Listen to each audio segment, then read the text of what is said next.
episódio é sobre o processo de recrutamento e seleção em entrevista de emprego. Após a seleção de alguns currículos, a empresa convoca para a fase de entrevistas, onde o candidato mostrará pessoalmente suas qualidades colocadas no currículo e acrescentar o que for necessário. Haja com coragem, tranquilidade, boa fluência verbal e simpatia. Sua entrevista de emprego precisa ser uma complementação do seu currículo, nada além e nada aquém. O profissional que almeja uma vaga deve, no processo seletivo, ter autoconhecimento. Descreva em uma folha quais são as suas habilidades, competências, aquelas mais importantes mesmo, suas limitações, os pontos fortes, os pontos fracos. Isso ajudará você a memorizar aquilo que você precisa apresentar na sua entrevista de emprego. Ele também precisa saber onde irá trabalhar, conhecer a empresa. E isso é essencial, é fundamental. É fundamental saber quais são os produtos, os serviços, qual o mercado, do que se trata aquela empresa. Antes da entrevista, treine as respostas de possíveis perguntas. É extremamente importante que você tenha pelo menos uma noção de quais serão as perguntas que serão feitas. Para um homem, por exemplo, a barba pode estar grande, pode estar pequena, mas que esteja feita. Para a mulher, o cabelo pode estar liso, enrolado, loiro, castanho, ruivo, mas que esteja bem cuidado. A aparência é essencial na entrevista. Afinal de contas, você está ali mostrando à pessoa a sua melhor parte. E se ela olha para você e pensa, essa é a melhor, então não quero nem conhecer a pior. Então lembre-se que você está levando para aquela pessoa durante a entrevista, para o seu entrevistador, para o seu recrutador, a sua melhor opção. Então dê para ela a sua melhor opção. Vista roupas adequadas para o seu cargo.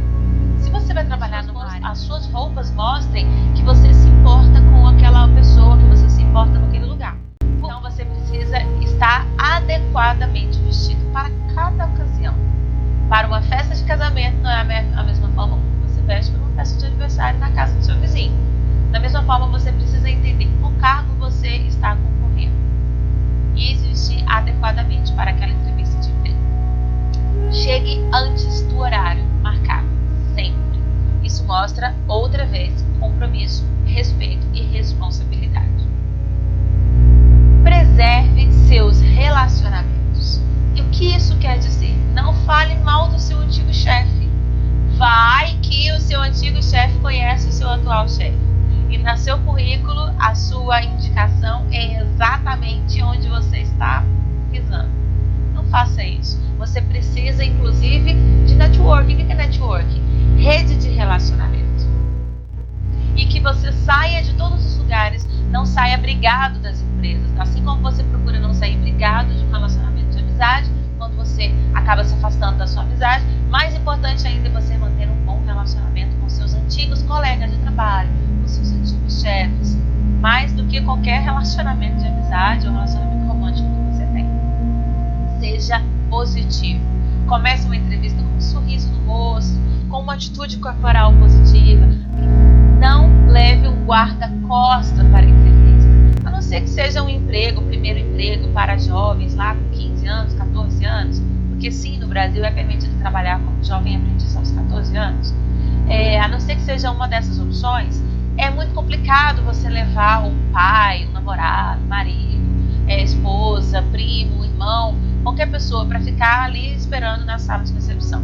Primeiro porque na hora que você sair, aquela pessoa já vai te dar, e aí, como foi? E talvez aquele momento onde você diga como foi, ainda dentro da empresa, seja captado pelo seu entrevistador. E aquilo talvez não seja bom para o seu processo de recrutamento. Então, deixe que tudo se esfrie, que você encontre com aquela pessoa em um outro ambiente, que seja do lado de fora da empresa, dentro do carro. Mas ali não é o momento, nem o lugar mais adequado.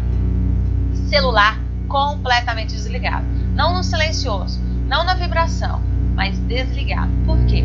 Se ele estiver na vibração no seu bolso e ele ficar vibrando ininterruptamente, você vai ficar ansioso. Não corra esse risco.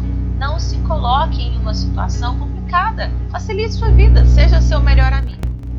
A empresa tem a oportunidade de contratar um ótimo profissional. E é isso que precisa estar na sua cabeça. Se este pensamento estiver na sua cabeça, essa expressão vai estar no seu rosto, essa expressão vai estar no seu corpo e você vai conseguir passar isso para frente. Por quê? A Bíblia fala outra coisa interessante. A boca fala do que o coração está cheio. As suas atitudes demonstram aquilo que está no seu interior. Porque todo mundo tem pensamentos bons e ruins, mas quais deles estão te dominando? Você precisa pôr para fora este pensamento de que você é um ótimo profissional e uma ótima pessoa. Não seja arrogante. Não faça nada que vá transmitir para a pessoa que você é melhor do que ela. O prepotente. Mas seja convicto daquilo que você é e que você tem. Não mendigue o emprego. Não esteja ali somente por dinheiro. Dialogue e fale diretamente. Vamos ver, perguntas podem surgir durante a entrevista de emprego. Durante a entrevista, fale de si, de seus objetivos a curto e a longo prazo. E talvez, dependendo do cargo que você está almejando, ele seja mais importante do que as características que você colocou no seu currículo. Porque o que você escreve no seu currículo, muitas pessoas talvez escrevam a mesma coisa. Mas na hora de você apresentar a sua entrevista, que você está apresentando a si mesmo, você falar de si, você mostra confiança. Você mostra que o que você escreveu no seu currículo não era mentira. Não foi um perfil montado somente para agradar. E aí a pessoa vai te perguntar, e quais são os seus objetivos a curto e longo prazo? E gente, pelo amor de Deus, não são objetivos pessoais, tá? Podem ser também objetivos pessoais, mas são seus objetivos profissionais. Ah, meu objetivo daqui a 10 anos é estar casado e ter 10 filhos. E o que a empresa tem com isso? A não ser que seja realmente uma pergunta relevante relacionada à empresa, porque a sua profissão pode estar relacionada àquilo, você está numa entrevista de emprego, de comércio. Você precisa ter foco. Aquela entrevista, ela está te perguntando o que você quer como profissional. Então vamos para os próximos. O que o levou a enviar o currículo especificamente para essa empresa? Dentre todas as outras empresas, era a única que estava oferecendo uma vaga aberta? Foi a que mais te atraiu? Foi aquela que você se identificou? Essas são respostas extremamente relevantes para você ser escolhido ou outra pessoa ser escolhida no seu lugar. Qual a sua decisão mais difícil até hoje? Também essa é uma outra resposta que vai ser ambígua relacionada à sua vida profissional e à sua vida pessoal. Então você pode sim passar uma mensagem profissional através de uma experiência pessoal, mas você precisa entender o que você está fazendo e fazer isso com clareza. Então, se você quiser dar uma resposta relacionada à sua vida pessoal para exemplificar como você é na sua vida profissional, você precisa explicar e relacionar aquela resposta à sua vida profissional. O que procura em um emprego? Qual é uma boa resposta para essa pergunta? Uma boa resposta é: o que eu procuro no emprego é fazer o meu crescimento profissional e o crescimento profissional da empresa serem a mesma coisa, serem sinônimos. Nossa, que resposta maravilhosa! Com certeza uma resposta dessa vai impactar o seu entrevistador. Estou te dando um exemplo, mas você precisa pensar. Qual é o seu objetivo? Você precisa fazer com que esse objetivo seja real, seja realmente aquilo que você procura. Não seja uma resposta ensaiada para uma pergunta ensaiada para causar efeito em alguém. Não, isso não dá certo. E se ele der certo naquele momento, ele não vai dar certo no momento que você estiver trabalhando. É necessário que a sua resposta seja real.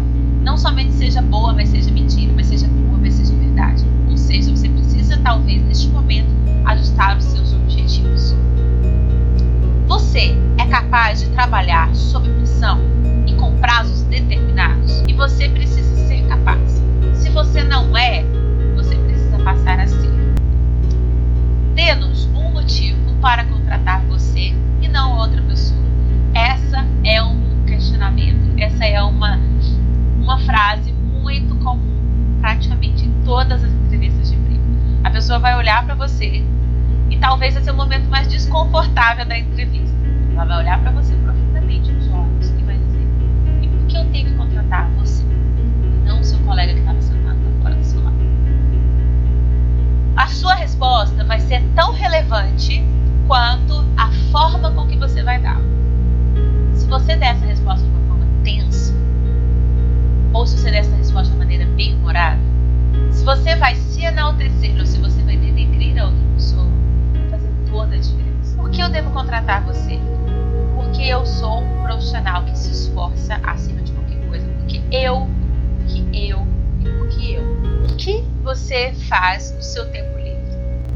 respostas, elas têm a capacidade de serem relevantes ou irrelevantes. Elas relacionarem a sua vida pessoal, a sua vida profissional ou não. Talvez você tenha que mostrar o seu melhor lado. Quais são as suas maiores qualidades? Esse é fácil, né? Talvez você não tenha facilidade de pensar nelas agora, mas é fácil se você colocar no papel. Você vai pensar, vai analisar pelo menos 4, 5 qualidades. Agora vamos para a parte mais difícil. E quais são os seus pontos negativos, seus maiores defeitos? Não diga os piores. Diga aqueles defeitos e aqueles pontos negativos em que de alguma forma eles vão contribuir para a sua vida profissional. Você quer um exemplo simples disso? Um defeito que vai contribuir para a sua vida profissional? Eu sou perfeccionista. Isso é um defeito? Sim, isso é um defeito. Às vezes faz com que você demore um pouquinho mais no seu trabalho. Mas é um defeito que pode ser visto com bons olhos. Como assim? Seu trabalho vai sempre sair muito bem feito. Então você precisa manejar bem os seus defeitos. Eu não estou dizendo para você inventar defeitos que você não tem.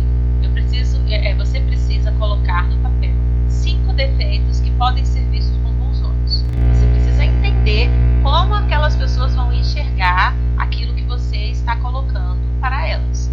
Tudo ali está sendo avaliado. Todos os detalhes da sua vida estão sendo avaliados.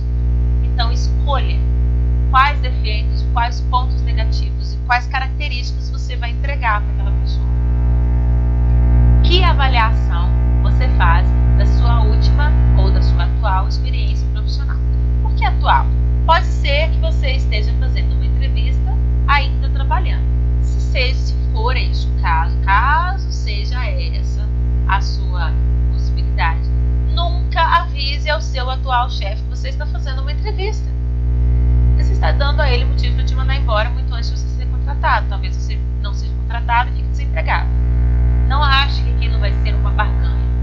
Eu vou dizer para ele que eu estou fazendo entrevista nos lugares, ele vai ver o quanto eu estou sendo requisitado, vai aumentar meu salário. Não funciona todas as vezes. É um risco muito grande. E se você está fazendo uma entrevista porque você está indo atrás, aí não vai funcionar mesmo. Agora, se você realmente está sendo requisitado, chamado por outras empresas, e ainda assim você é um excelente funcionário, seu chefe está te propondo fazer outras tarefas, está mostrando para você o quanto você é importante para ele, talvez, com muita cautela, você tenha que dizer, olha, tem que ser sincero, existem outras empresas que estão procurando pelo meu serviço, eu não sei se eu vou conseguir colocar à sua disposição todas as características que você está me pedindo, todo o tempo livre, talvez eu tenha que trabalhar em 2 lugares. Uma forma interessante de você dizer que você é requisitado, mas que você não pretende sair porque você tem compromisso com a sua empresa. Quais foram as suas experiências que deram maior satisfação? Aí você vai poder, nesse momento, dizer o que você gosta de trabalhar. Talvez aquela empresa tenha 2, 3 áreas abertas para um processo seletivo e você nem saiba. Talvez tenha um processo seletivo interno acontecendo e você não saiba. E aí você talvez esteja passando na frente. Lembra da nossa aula anterior que nós falamos sobre currículo? Talvez você esteja passando na frente de algum processo seletivo interno se você fizer uma boa entrevista. Minha maior satisfação foi trabalhar em tal área, fazer uma tarefa determinada, fazer um projeto determinado.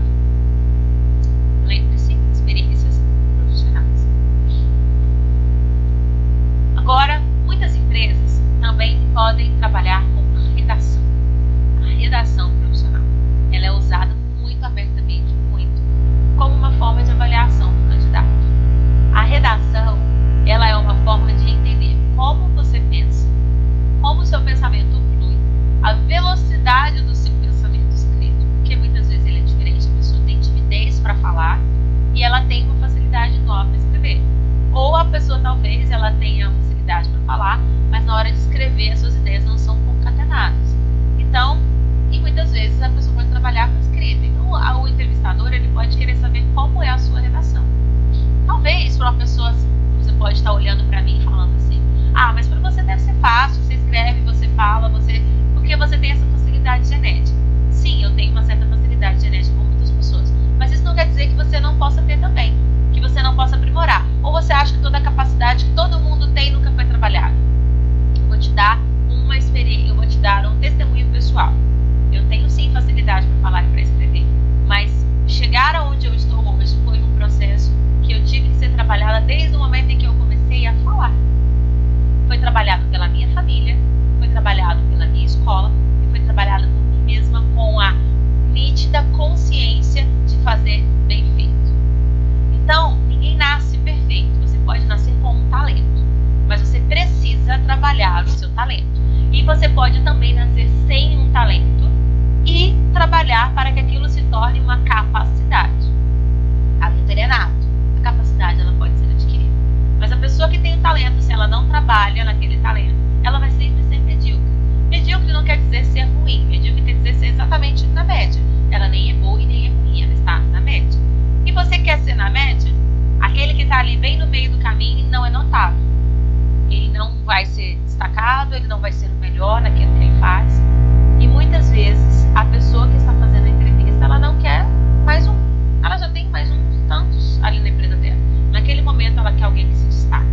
Então você precisa sim trabalhar, mesmo que você já tenha talento. E que você não tenha talento, aí que você precisa trabalhar, porque talvez você fique melhor se esforçando do que aquela pessoa que tem talento, mas que confia demais no talento dela. Ninguém chega à excelência sem esforço. Tendo talento ou não tendo talento. Ninguém chega à excelência sem ter esforço. Então vamos ver alguns pontos sobre redação. Veremos aqui alguns temas que são comumente aplicados em redações. E também vamos ver que algumas empresas vão muito além desses temas aqui. Esses aqui são temas padrões, genéricos, não tem nada relacionado a uma área específica. Então se você vai trabalhar numa empresa de tecnologia, talvez o seu tema dê uma variada. Se você vai trabalhar numa empresa de mercado financeiro, o seu tema vai dar uma variada.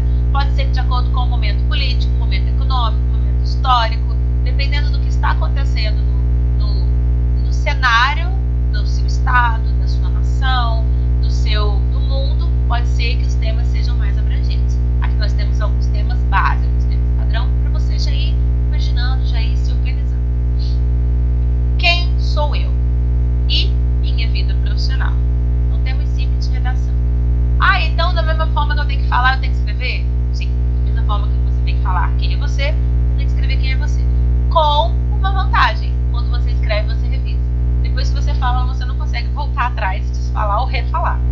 Talvez você diga, não, peraí, deixa eu explicar direito. Mas já foi falado, não tem como você apagar da memória, da mente da pessoa aquilo que você falou. E qual a minha vida profissional? Quais são as características que ela tem, que eu fiz até hoje?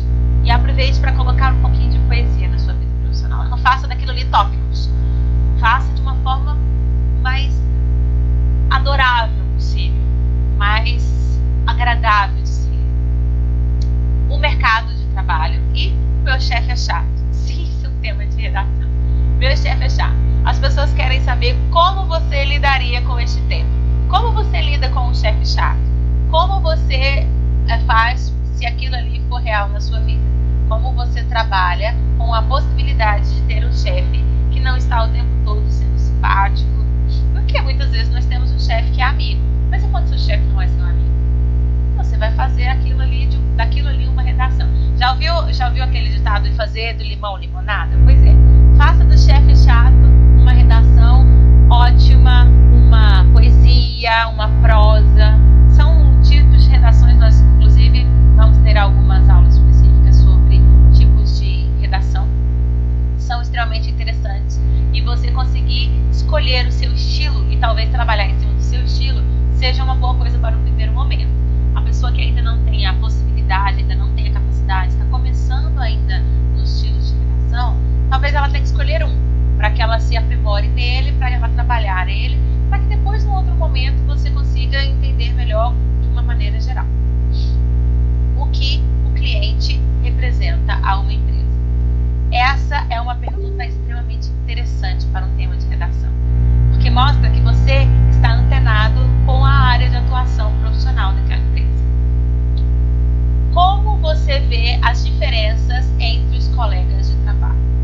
Aí você vai dizer como lida com um colega chato, como lida com um colega calado, como lida com um colega... Talvez você seja o colega calado. Como você lida com alguém que fala o tempo todo? Com alguém que te pergunta, com alguém que te incomoda? Porque muitas vezes aquela pessoa pode estar te incomodando. Então você colocar isso no papel a pessoa está dizendo para o outro: olha, eu sei lidar com as situações do dia a dia, eu sei gerenciar as minhas relações pessoais. O que você pensa sobre o colega puxa-saco? É muito interessante você conseguir dar a sua opinião, mas se você odeia o puxa-saco ou se você ama o puxa-saco, não fique nos extremos. Por quê? Você não sabe qual é a opinião do seu recrutador. Mas não fique em cima do muro. Por quê? A pessoa sem opinião, principalmente se esse for o tema proposto na sua redação, ele está querendo saber realmente qual é a sua opinião. Uma pessoa sem opinião é uma pessoa sem iniciativa. Uma pessoa sem opinião é uma pessoa sem caráter. É aquela pessoa que tenta agradar todo mundo. E ele vai reparar que você é o vendido do puxa-saco. Então, dê sim a sua opinião. Se você gosta do puxa-saco porque acha que ele está valorizando o chefe, diga. Então, diga qual o lado positivo que você vê naquela situação. Se você não gosta do puxa-saco porque você acha que ele é um falso, então diga, mas explique, justifique a sua resposta. Não apenas passe a redação inteira falando mal ou falando bem, mas justifique, fundamente. Sua redação toda deve ser fundamentada. Ela deve ser, a maior parte dela, a maior quantidade de escrita que você tem nela tem que ser a fundamentação que você está dando dela. Como faria para pedir um aumento ao seu chefe? Isso é bem interessante para o chefe conhecer a sua personalidade. Cada um vai ter uma maneira de abordar. Não existe aqui uma resposta certa, uma resposta errada. Existe talvez a maneira errada se você fizer de uma maneira grosseira. Mas se você fizer da maneira correta, muitas maneiras vão surgir de acordo com as tantas personalidades que existem nas pessoas. Meu colega de trabalho quer me derrubar. Esse é um tema bem interessante, porque as pessoas vão querer saber como você lidaria com adversidades e o que você faria numa situação dessa. Agora vamos para algumas dicas. Seja simples, não queira ser erudito, mas simplicidade não é sinônimo de texto mal escrito. Quando eu digo erudito, eu não estou dizendo que você não pode usar as palavras que são adequadas. Eu estou dizendo que você não pode usar as palavras que são desconhecidas. Você já pensou como escrever uma redação e de repente a pessoa vai ler e ela acha que ela está lendo Camões? Existem palavras que são muito pouco usadas no cotidiano. Você precisa conhecer o seu público. Aqui mesmo, dando essa aula para vocês, eu não posso usar todas as palavras que eu conheço, todas as palavras que eu usaria, por exemplo, na minha família. Por quê? Eu não conheço você, não sei quem está assistindo essa aula, eu não sei se você conhece as palavras que eu conheço. Então eu preciso usar palavras em que a maior possibilidade que você ou a maior quantidade de pessoas entendam o seu significado. E se por um acaso eu usar uma palavra por necessidade do texto, por necessidade de significância, eu preciso usar uma palavra específica e eu tenho a consciência de que aquela palavra não tem uma abrangência, ela não chega tão longe em relação a conhecimento, nem todo mundo tem a possibilidade de conhecer aquela palavra, eu preciso explicar o significado dela. Então, se você num momento específico de uma redação precisa utilizar uma palavra muito específica para descrever, para exemplificar aquilo que você quer dizer, então explique o significado daquela palavra. Ou seja, o mais claro possível na utilização daquela palavra. Mas não escreva um texto de uma forma exagerada. Você precisa usar a regra formal, culta, mas não a regra erudita. São coisas diferentes. Isso não quer dizer que você tem que fazer um texto mais simples, ruim. Texto simples, ele é um texto direto. Ele é um texto bem escrito, conciso, mas claro. Não um texto mal escrito. Passe o recado com clareza. O texto deve ser bem compreendido por todo mundo que pode ler. Ele tem que ser claro. Você já ouviu falar em ambiguidade? Ambiguidade é quando eu digo uma frase e ela pode ser tão interpretada de maneiras tão distintas que ela se torna sem significado. Quando uma frase ou uma palavra, uma aplicação ela é ambígua, ela perde completamente o seu significado. Porque a pessoa que está lendo, ela pode pensar assim, será que quer dizer aquilo? Será que quer dizer escrever outra coisa completamente diferente, e aquilo ali vai perder a importância que você talvez queria dar para ela. Então tenha clareza ao escrever. Não enrole. Escreva e seja direto. Vá direto ao assunto. Se você não sabe mais o que escrever, se acabou a sua argumentação, encerre seu texto. Não fique ali dando voltas, enrolando no seu texto. Vá direto ao assunto. Harmonia textual também é importante. Também está lá na nossa aula de redação. Você conseguir entender que o seu texto começa e ele termina da mesma forma.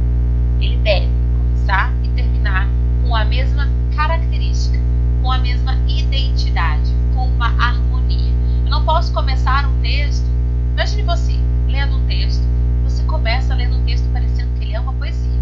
Daqui a pouco essa poesia não tem mais poesia. Ela se transformou num poema de aventura.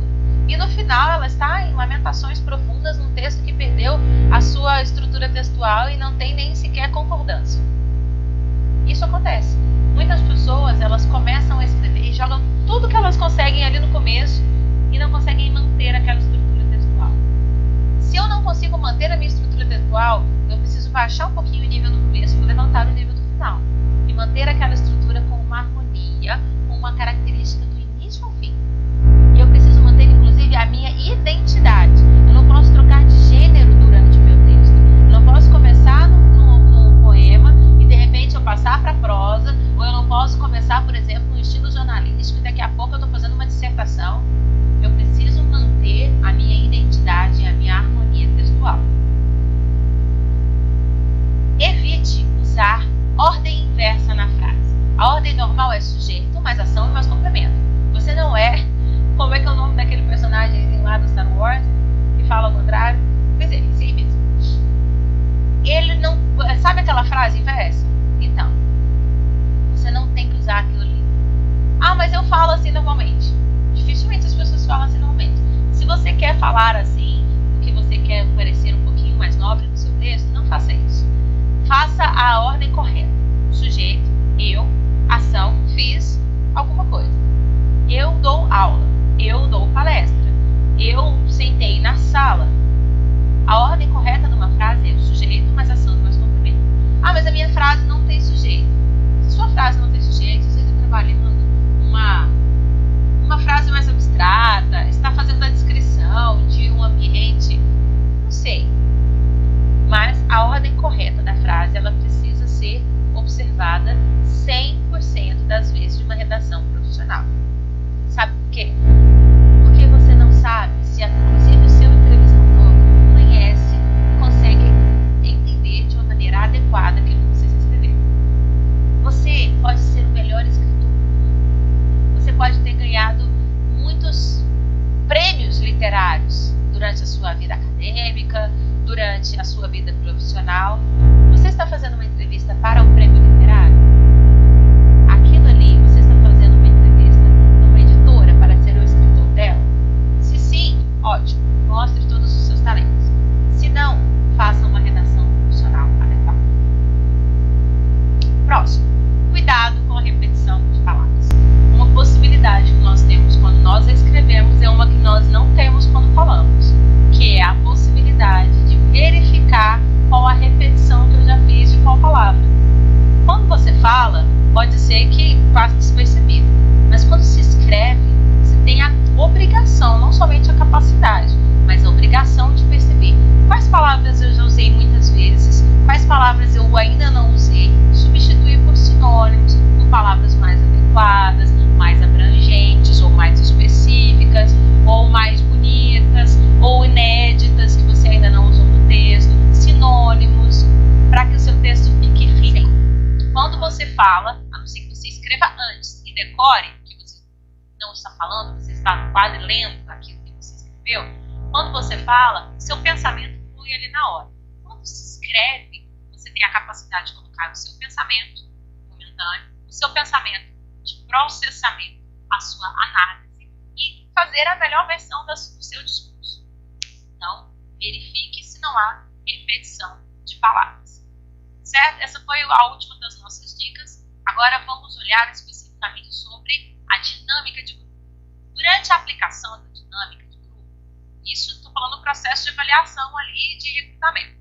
O avaliador verificará as seguintes características de cada um dos participantes da dinâmica: a liderança, comunicação, conhecimentos profissionais, pode ser que a sua dinâmica seja algo específico sobre a sua profissão, cooperativismo, capacidade de trabalhar em grupo, né? Aptidões necessárias ao exercício da profissão. Cada cargo, cada profissão vai ter uma aptidão específica, você tem que ter o conhecimento sobre o que fala, sobre o que exige a sua profissão. Personalidade e inteligência, inclusive inteligência emocional. Outros fatores relacionados ao cargo específico. Pode ser que para cada cargo, cada um seja uma característica mais relevante. Por isso, eu não vou entrar muito especificamente nas características aqui do cargo, porque vai depender muito de qual cargo você está se candidatando. Então, a minha dica para você nesse momento é: conheça o cargo, a profissão e quais são as expectativas que cada entrevistador vai ter em relação àquela sua profissão. Agora vamos ao plano de carreira. As empresas costumam oferecer um plano de carreira baseado em linearidade e oportunidade. O que isso quer dizer? A empresa tem um projeto de carreira para você. Quando você entra, eles já te dão, a princípio, eles já têm um pensamento específico que eles querem que você trace. Então, no primeiro momento, você vai entrar em tal função, depois a expectativa da empresa é que você passe para outra, e vai evoluindo naquela sua carreira. Isso se chama plano de carreira. Muitas vezes está documentado, está no papel. O plano de carreira da empresa é basicamente esse. Muitas empresas têm isso documentado. A grande maioria dos funcionários públicos já tem conhecimento disso, porque o funcionário público tem um plano de carreira documentado. O que isso quer dizer? Evoluindo profissionalmente, o funcionário irá conquistar seu espaço dentro da empresa. Ele vai trocando de função, de cargo, conforme os anos vão passando, conforme o tempo vai passando, conforme as suas capacidades vão aumentando, a sua eficiência vai se mostrando. Mas o plano de carreira pode ser traçado em conjunto, com seu cônjuge, com seu chefe. Vamos supor, você senta com o seu cônjuge e diz o seguinte: meu sonho, meu plano de carreira é que daqui a 10, 15, 20 anos eu esteja em tal lugar. Aí o seu cônjuge diz: mas o meu é estar no lugar oposto. E aí, como vai acontecer?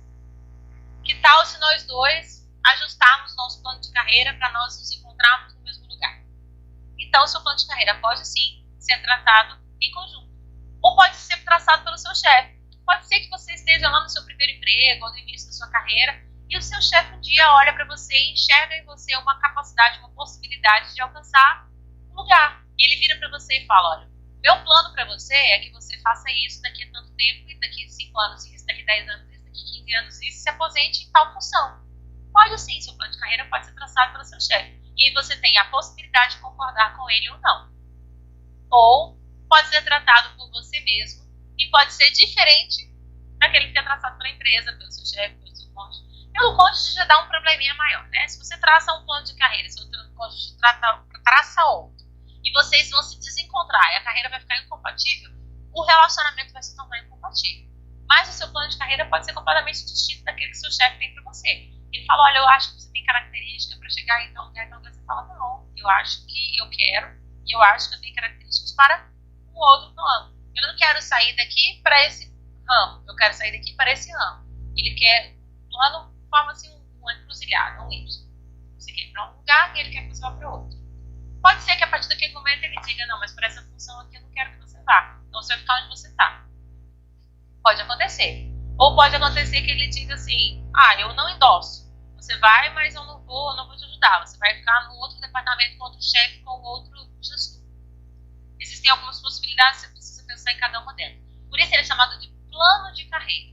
O plano é aquilo que você planeja. Você faz com cuidado, com motivação, com pensamento, com sabedoria a longo prazo. Invista em você e no seu próprio crescimento. Não há nada mais importante, pois somente dessa forma você estará preparado para aproveitar as oportunidades quando elas chegarem. Não tem ninguém mais interessado na sua vida e na sua carreira, ou pelo menos não deveria ter ninguém mais interessado na sua vida e na sua carreira profissional do que você mesmo. Por isso, gaste o seu tempo e invista na sua carreira profissional. Eu espero que vocês tenham gostado dessa nossa aula de hoje. É uma aula entre 3 que nós faremos. Já fizemos uma, temos essa e teremos a próxima, sobre processo de recrutamento e seleção. Espero que vocês voltem para as nossas próximas aulas. Fiquem com Deus. Tchau, tchau.